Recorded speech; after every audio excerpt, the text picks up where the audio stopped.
हिंदू सास ने बनाए मुस्लिम बहू के लिए पकवान।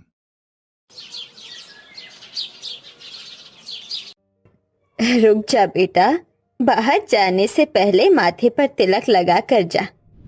माँ, मैं इंटरव्यू के लिए जा रहा हूँ और आप मेरे माथे पर तिलक लगाकर भेज रही हो। अरे कोई जंग थोड़ी लड़नी है मुझे। कैसी बातें कर रहा है तू। माता रानी का तेरे ऊपर आशीर्वाद बना रहे, इसलिए तेरे सर पर तिलक लगा रही हूँ। देखना बेटा, तू इस जॉब को जरूर हासिल कर लेगा। माता रानी का तेरे ऊपर आशीर्वाद है। थोड़ी सी दही शक्कर भी खाकर जा।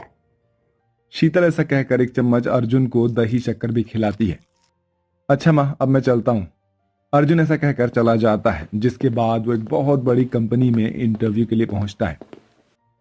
अर्जुन जी, आपकी प्रोफाइल हमें पसंद आई है। आप इस जॉब के लिए बिल्कुल फिट हो, इसलिए हमारी कंपनी में अब आपको ज्वाइनिंग लेटर मिल जाएगा। तो आप कब से ज्वाइन करना चाहेंगे? मैं कल से ज्वाइनिंग करने के लिए कंफर्टेबल हूँ। आपका बहुत बहुत शुक्रिया। अर्जुन ऐसा कहने के बाद मैनेजर के कैबिन से बाहर आकर हाथ जोड़कर कहता है, थैंक यू सो मच भगवान, ये सब आपकी ही वजह से हुआ है। तभी मैनेजर केबिन से बाहर आकर अर्जुन से कहता है, आप अपना ज्वाइनिंग लेटर जो है ये रिसेप्शन से ले लेना। अर्जुन जब रिसेप्शन पर जाता है तो वहां हिजाब पहने एक मुस्लिम लड़की खड़ी होती है। एक्सक्यूज मी, मेरा ज्वाइनिंग लेटर दे दीजिए। ये लीजिए आपका ज्वाइनिंग लेटर। जैसे ही अर्जुन की नजर जोया के चेहरे पर पड़ती है, उसे ज्वाइनिंग लेटर दिखाई ही नहीं पड़ता। सर, आपका ज्वाइनिंग लेटर। ओ हाँ हाँ, पता नहीं मैं कहाँ खो गया था। Thank you so much. Arjun joining letter लेकर घर आ जाता है, लेकिन उसकी आंखों के सामने से जोया का चेहरा हटता ही नहीं है, जैसे मानो उसे पहली नजर में ही जोया से प्यार हो गया हो। कितनी खूबसूरत थी यार वो लड़की। कल जाकर मुझे उसका इतना प्यारा सा चेहरा देखने को मिलेगा। गॉड, मेरी तो लॉटरी ही लग गई है। इस तरह अर्जुन अब अगले दिन जाता है तो उसे पूरे ऑफिस में इतने सारे लोगों के बीच सिर्फ जोया ही दिखाई देती है। वो अपने काम पर ध्यान कम और जोया के ऊपर ज्यादा रखने लगता है। अर्जुन क्यों मौत को दावत दे रहा है भाई? अबे यार, बॉस तुझे देख रहा है। अरे यार, और तूने जोया के ऊपर नजर गड़ा रखी है। यार सुधर जा। अर्जुन अपने आप से कहकर काम करने लगता है, जिसके बाद वो कई बार जोया से बात करने की कोशिश करता है, लेकिन डर के मारे कर ही नहीं पाता। लेकिन एक दिन जोया खुद अर्जुन से बात करती है। मैंने नोटिस किया कि आप मुझे बहुत देखते हैं। क्या आप मुझे पसंद करते हैं? मैं? मैं मत कीजिए, मैं सब समझती हूँ। दरअसल मुझे भी आप बहुत पसंद हो। इस तरह जोया अपने प्यार का इजहार करती है और अर्जुन की खुशी का कोई ठिकाना नहीं होता। शुक्र है आपने ये सब कह दिया, क्योंकि मैं तो शायद जिंदगी में कभी भी बोल नहीं पाता। मैं बिल्कुल आपके जैसे ही लड़की को अपनी माँ की बहू बनाना चाहता हूँ। क्या आप मेरी पत्नी बनोगी?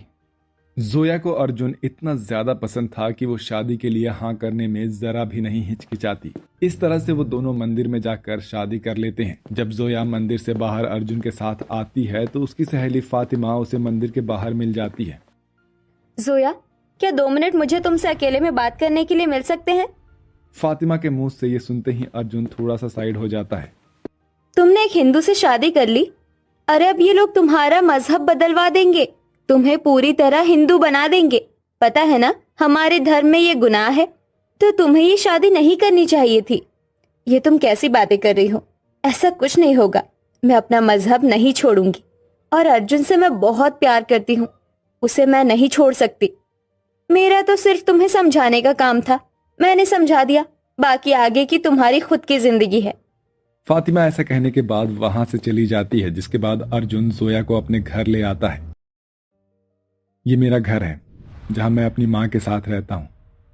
माँ, माँ, माँ कहाँ हो आप? तभी शीतल घर से बाहर आती है और अपने बेटे के साथ एक हिजाब पहने हुए लड़की को देखती है। बेटा, ये कौन है? तुम्हारे साथ तुम्हारी दोस्त है क्या? नहीं माँ, ये आपकी बहू है, मेरी पत्नी जोया। अर्जुन के ये बोलते ही जोया घबरा जाती है, तो वहीं शीतल उसके सर पर हाथ रखकर कहती है, बहू तो सुंदर है, लेकिन तूने मुझे क्यों नहीं बताया? मैं पहले से सारी तैयारी करके रखती। अब तुम दोनों यहीं पर रुको, मैं बहू के स्वागत की थोड़ी सी तैयारी कर लेती हूँ। अर्जुन जोया के साथ दरवाजे पर ही खड़ा रहता है। शीतल इतने में एक कलश में चावल भरकर चौखट के बीचों बीच रख देती है और आरती की थाली तैयार करके लाती है, जिसके बाद वो अपनी मुस्लिम बहू की आरती उतार कर उसका गृह प्रवेश करते हुए उसे घर के अंदर बुला लेती है। आ जाओ बहू, घर के अंदर आओ, तुम्हारा इस घर में स्वागत है। शीतल को जोया के मुस्लिम होने पर कोई भी ऐतराज नहीं था। उसे बहुत प्यार से वो घर के अंदर बुला लेती है। तुम्हें कुछ खाने का मन कर रहा होगा, मैं कुछ लेकर आती हूँ। नहीं नहीं, आप मेरे लिए कुछ मत लेकर आइए, मेरा रोजा है, मैं कुछ नहीं खा सकती।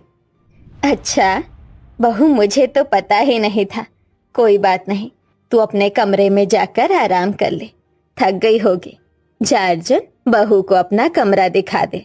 शीतल के कहने पर अर्जुन जोया को अपने कमरे में ले जाता है, जहां जोया थोड़ी देर आराम करती है। देखते ही देखते शाम हो जाती है और शाम को जोया नमाज पढ़ने के लिए बैठ जाती है। अरे बहू, मैं ये पूछ रही थी कि तभी शीतल जोया को नमाज पढ़ते हुए देख लेती है। अरे बहू तो नमाज पढ़ रही है, मुझे बाद में आना चाहिए। शीतल ऐसा सोचकर चली जाती है। नमाज पूरी होने के बाद जोया शीतल के पास आती है। अम्मी जान, आपको मुझसे कुछ काम था क्या? बहू, मुझे तुम्हारे रोजे के बारे में कुछ पता नहीं है, क्या तुम मुझे एक बार इन सब के बारे में बता दोगी? हाँ अम्मी जान, मैं आपको बता सकती हूँ। सुबह 3 बजे उठकर हम सहरी बनाते हैं। सहरी में हम कुछ भी खाना बनाकर उसे खा लेते हैं और फिर नमाज पर बैठ जाते हैं, जिसके बाद हम पूरा दिन बिना पानी पिए अल्लाह को याद करते हैं। शाम को नमाज पढ़ने के बाद इफ्तारी की जाती है। इफ्तारी में कई प्रकार के पकवान बनाए जाते हैं और हम मुस्लिम इफ्तारी बहुत शौक से खाते हैं। बस यही है हमारा रोजा। अच्छा बहू, ये तो बहुत अच्छी बात है। अच्छा, तुमने शाम की नमाज तो पढ़ ली, अब तुम क्या खाना पसंद करोगी? अम्मी जान, आप परेशान मत होइए, मैं अपने लिए बना लूंगी, आप आराम कर लीजिए। सारा दिन रोजा रखने के बाद अब तुम खुद ही अपने लिए बनाओगी? नहीं, तुम जाओ आराम से बैठो, मैं तुम्हारे लिए कुछ बना कर लाती हूँ। शीतल जोया को रसोई के बाहर भेज देती है, जिसके बाद शीतल रसोई में जोया के लिए इफ्तारी के रूप में बढ़िया बढ़िया पकवान बनाना शुरू कर देती है। एक काम करती हूँ, थोड़े से पकौड़े बना लेती हूँ, बिरयानी बना लेती हूँ, साथ में दही भल्ले बना लेती हूँ और मीठे में खीर हो जाएगी। शीतल ऐसा सोचकर धीरे धीरे सब कुछ बना लेती है। उसे थोड़ा सा समय लग जाता है, जिसके बाद वो सब कुछ बनाकर खाने की टेबल पर सजा कर रख देती है। जोया, जोया कहाँ हो बहू, जल्दी से यहाँ पर आओ।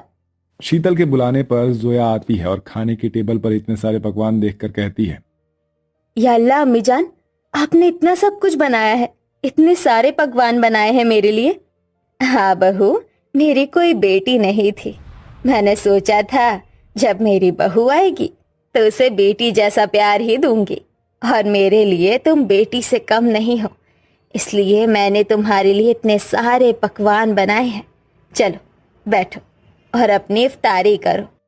शीतल की ये बात सुनकर जोया की आंखें भर आती है और वो अपनी सास को गले लगाकर कहती है, खुदा ऐसी सास हर बहू को दे, आप बहुत अच्छी हो अम्मी जान। ऐसा बोलने के बाद जोया खाने की टेबल पर हर एक पकवान को टेस्ट कर लेती है। उसे खाना बहुत ही टेस्टी लगता है। बिस्मिल्लाह, आपका ये खाना तो बहुत स्वादिष्ट है, बहुत अच्छा लगा अम्मी जान। अपनी बहू को खुश देखकर शीतल भी बहुत खुश होती है। इस तरह शीतल अपनी मुस्लिम बहू के लिए रमजान के दिनों में उसके लिए इफ्तारी में बहुत अच्छा अच्छा पकवान बनाती है और उसे अपने हाथों से खिलाती भी है और उसके साथ खुशी खुशी से रहती है।